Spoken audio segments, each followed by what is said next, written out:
He says, I worry about inequality. I worry about inequality. So, folks, listen. I want to be fair to Barack Obama because he did become president when the United States economy and the world economy was literally falling off a cliff. And it wasn't his fault. Between Ronald Reagan and Bill Clinton and George W. Bush and crazy conservatism, trickle-down economics mixed with neoliberalism on steroids and repealing Glass-Steagall and all these things, the economy collapsed in 2008. And Obama got a big pile of dog shit on his front door when he came in office. So we can't forget that.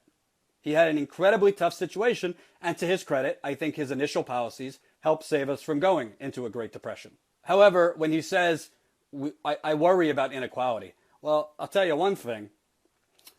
Barack Obama wasn't worried about inequality when, before he even stepped into the White House, he was getting emails from a Citigroup banker basically telling him who he should appoint to his cabinet. Michael Froman from Citigroup, who then became his U.S. trade representative, basically sent emails to Obama, to I think Podesta and other Obama top lieutenants. Here's the people you should put in your cabinet. And surprise, surprise, a lot of them were from Goldman Sachs and other banks. And guess what? Mr. Hope and Change, who was going to, heal the skies and save the planet, he pretty much appointed every single person that this Citigroup executive told him to appoint into his cabinet. Barack Obama was not really that worried about inequality in 2008 when he took, at the time, record amounts of money from Wall Street for a presidential candidate.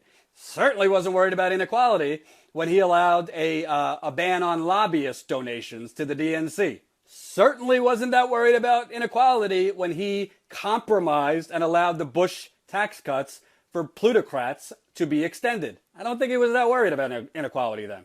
He was worried about inequality in 2012 when he was running for re-election and made income inequality the cornerstone of his campaign. Then he was worried.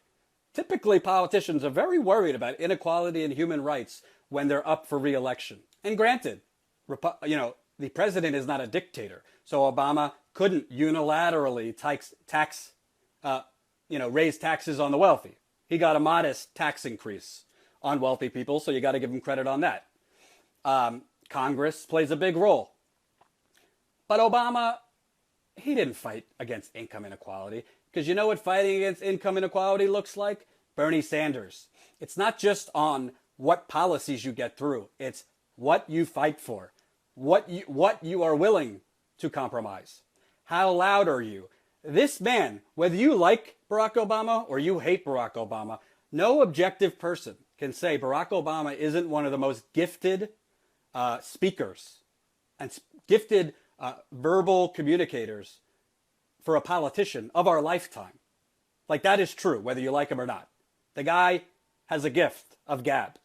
A lot of it's bullshit, but he could have went around the country. He could have went to Mitch McConnell's district and Paul Ryan's district and Michelle Bachmann's district and Rand Paul's district. He could have shamed every last one of these people, voting to give tax breaks to wealthy people, voting to give tax breaks to oil companies, voting to give tax breaks to big pharmaceutical companies.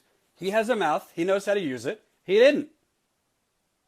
That's what Bernie Sanders knows that Barack Obama doesn't. Bernie Sanders, at 75 years old, by the way, knows the power of your mouth and energizing and motivating young people and older people, men, women, gay, straight, black, white, brown, alien. That's how you organize. That's how you light pressure under politicians' assholes. When Bernie Sanders was running and he said, no. When I become president, I'm not going to sit down with Paul Ryan or Mitch McConnell to compromise. No. I'm going to sit down with Mitch McConnell and Bernie Sanders. I'm going to say, hey, Mitch, look outside the window